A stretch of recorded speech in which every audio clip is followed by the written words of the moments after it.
A lot of men talk like that. A lot of men think that way. They think it's the woman's fault. They like to blame the rape on the woman. Say, hey, she had it coming. She was wearing a short skirt. These guys think women ought to go to prison for being cock teasers. Don't seem fair to me. Don't seem right. Oh, some people don't like you to talk like that.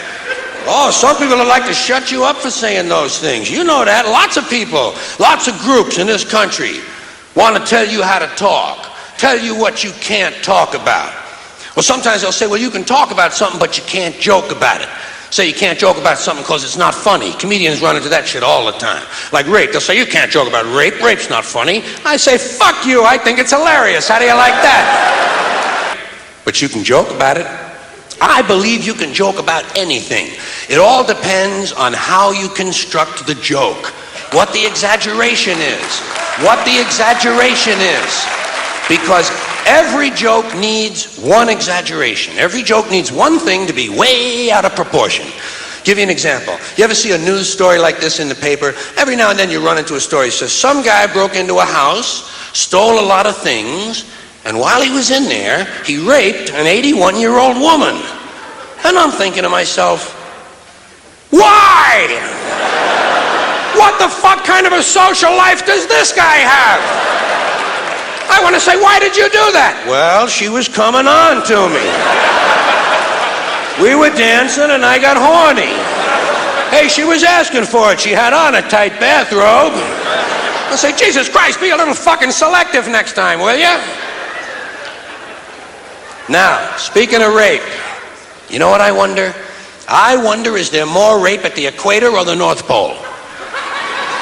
These are the kind of things I think about when I'm sitting home alone and the power goes out.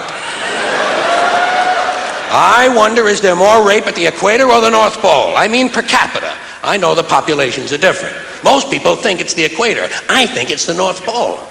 People think it's the equator because it's hot down there. They don't wear a lot of clothing. Guys can see women's tits. They get horny and there's a lot of fucking going on. That's exactly why there's less rape at the equator, because there's a lot of fucking going on. You can tell there's a lot of fucking at the equator. Take a look at the population figures. Billions of people live near the equator. How many Eskimos we got? 30? 35?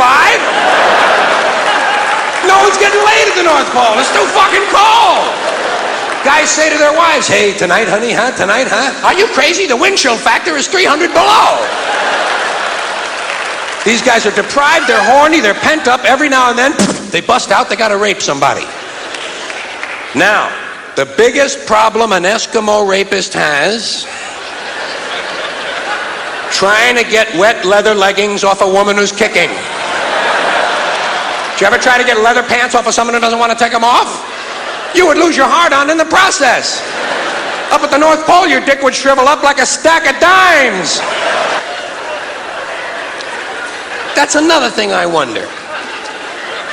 I wonder, does a rapist have a hard-on when he leaves the house in the morning? Or does he develop it during the day while he's walking around looking for somebody? These are the kind of thoughts that kept me out of the really good schools.